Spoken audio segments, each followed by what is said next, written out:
қадірменді оқырмандар, Панфилов ауданы еңбекші ауылдық кітапханасында елбасымыз Нұрсұлтан Әбішұлы Назарбаевтың «Ұлы даланың жеті қыры» мақаласындағы ұлы даланың ұлы есімдері бөлімін насихаттау мақсатында қазақтың ғалымы, қоғам қайраткері Әлихан Нұрмұхамедұлы Бөкейхановқа 155 жыл толуына орай азаттық таңын аңсаған алаш арысы тақырыбындағы тұлғалық кешті назарларыңызға ұсынамыз.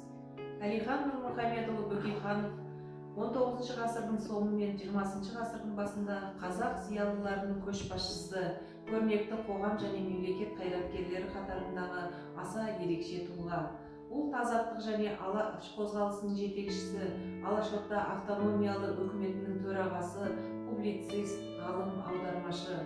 Сол кездері ұлт көсемі Әлихан Бөкейханов бірегей талант иесі болды.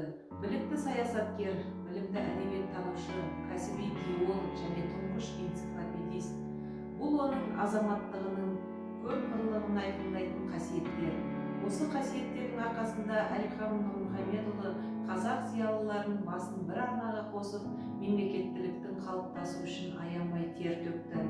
Әлихан Бөкейханов қазақ журналистикасының қалыптасуына бұдан бөлек кітап шығару ісіне де ерекше ден қойған. Оның тапсырмасы бойынша бірқатар алашордашылардың еңбектері жарық көрген.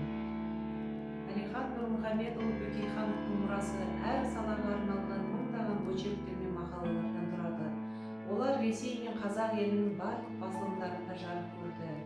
Зерттеуші ғалымның, көрнекті публицист Әлиханның экономика, әдебиеттану, ормантану, ауыл шаруашылық салаларына арнаған көптеген жазбалар сақталған.